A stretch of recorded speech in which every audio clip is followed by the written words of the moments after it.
അപ്പോൾ അങ്ങനെ നിൽക്കുന്ന ടൈമിൽ ഈ പറഞ്ഞ പോലെ പിന്നെ ഇവന്റെ മുഖം മൊത്തം മാറിയത്, പൈസ പ്രശ്നമായി.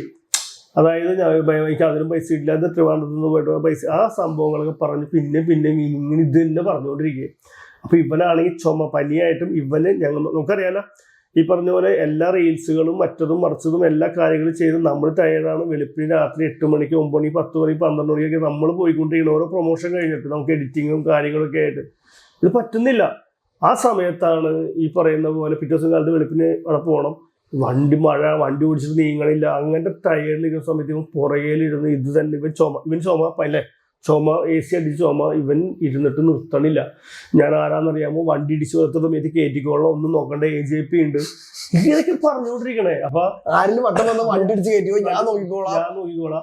അത് കഴിഞ്ഞ് കുറെ കുറച്ച് നീ കഴിഞ്ഞപ്പോ ഒരു വെള്ളം കുടിക്കാൻ വണ്ടി നിർത്താൻ പറഞ്ഞാൽ എനിക്കൊരു വെള്ളം കുടിക്കണം, കാരണം നമ്മള് ഭക്ഷണം കഴിച്ചിട്ട് വെള്ളം കൊണ്ട് നിർത്തുന്നപ്പോൾ ഒരു വഴക്കടയിൽ ചെന്ന് കഴിഞ്ഞപ്പോൾ റീത്ത് കൂൾ ഡ്രിങ്ക്സ് കടയായിരുന്നില്ല, റീത്തിന്റെ കട എന്തായിരുന്നു. അപ്പൊ ഇങ്ങനെ നോക്കി കഴിഞ്ഞപ്പോ ഇത് റീത്തിന്റെ കടയായിരുന്നോ എന്നൊക്കെ പറഞ്ഞു. അപ്പൊ എന്തോ കോമഡിയൊക്കെ പറഞ്ഞു. ഞാൻ പറഞ്ഞു തൃപ്രയാർ നിന്റെ പേര് റീത്ത് വെക്കേണ്ടത് തമാശക്ക് പറഞ്ഞു. അത് പ്രശ്നമൊന്നുമില്ല, ഇല്ല തമാശ. അവര് ചിരിച്ചു. കാശ്മീരുടെ പേരിൽ ഞാൻ എന്തായാലും വെച്ചേക്കാം എന്നുള്ള രീതിയിൽ പറഞ്ഞു. അവരും ചിരിച്ചു.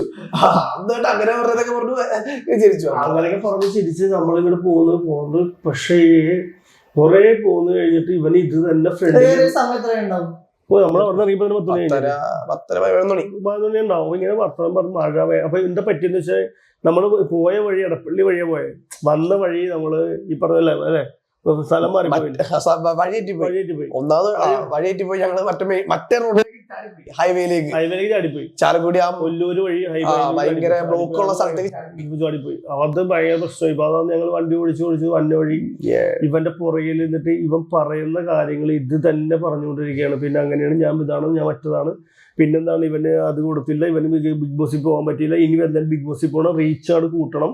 അപ്പൊ ഞാൻ മനസ്സിലാക്കിയ കാര്യം എന്ന് വെച്ചാൽ ഇവൻ ഇനി റീച്ച് എന്ത് സാധനം ഇട്ടാലും ഇവന്റെ റീച്ച് ഇങ്ങനെ നിൽക്കണം. ജൂസ് സാധനം നിൽക്കണം. കാരണം ആ ക്ലിക്കുന്നുണ്ട്. ഇവൻ ചെറുപ്പത്തിൽ ഇവൻ ആദ്യമേ നമ്മൾ മീഡിയ വരുമ്പോൾ തന്നെ നമ്മൾ കാണുന്നതെന്ന് വെച്ചിട്ടുണ്ടെങ്കിൽ ഇതിന്റെ റീച്ച് ഉണ്ടാക്കിയെടുക്കാൻ നെഗറ്റീവ് മാത്രം മതി. വരും പോസിറ്റീവ് ഒരാൾ പറഞ്ഞവന് വേണ്ട, ഫുൾ നെഗറ്റീവ് കേട്ട് അത് റീച്ചാണെന്നുള്ള രീതിയിൽ നിൽക്കുന്ന ഒരു ആളാണ് ഇവൻ. അപ്പൊ ഞാൻ വായിക്കാതെ മനസ്സിലായത്, കാരണം കുറെ നീങ്ങി കഴിഞ്ഞോടി വെള്ളം കുടിക്കാൻ വേണ്ടി ഇറങ്ങിക്കഴിഞ്ഞപ്പോൾ ഫ്രണ്ടിൽ നിന്ന് ഇറങ്ങിയിട്ട് ഇവൻ വെള്ളം മേടിച്ചതാന്ന് പറഞ്ഞ് ഞങ്ങൾ കൊണ്ടുപോയി. ഞാനും കൂടെ ഉള്ളവരും പോയി വെള്ളം മേടിച്ചു. തിരിച്ചു വന്ന വഴി ഇവൻ പറഞ്ഞു ഞാൻ ഇനി ബാക്കിലിരിക്കണമെന്ന് പറഞ്ഞു. എന്നിട്ട് ആ മറ്റേ പയ്യൻ പോയി ഫ്രണ്ടിലിരുന്ന് ഇവൻ ബാക്കിലിരുന്നു. അപ്പൊ ഞാൻ പറഞ്ഞു ഞാൻ ഫ്രണ്ടിലിരുന്നല്ലോ എന്ന് പറഞ്ഞു. ഇവൻ എന്ത് ചെയ്ത് കയറിയിട്ട് ഈ ഡോറാണ് ഇവൻ തന്നെ ലോക്ക് ചെയ്ത് എൻ്റെ അവിടെ ഇരുന്നിട്ട് പിന്നെ പോവുകയാണ്.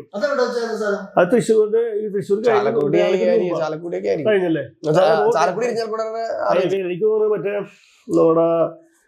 നമ്മുടെ ധ്യാന കേന്ദ്രമൊക്കെ ഇല്ലേ, അവിടേക്ക് ഇപ്പോൾ എത്തേനാണോ കുടിക്കൂലെന്ന് അറിയില്ല. ലെഫ്റ്റിലൊരു സ്ഥലമുണ്ട്, അവിടെ കയറി വെള്ളം കുടിക്കാം.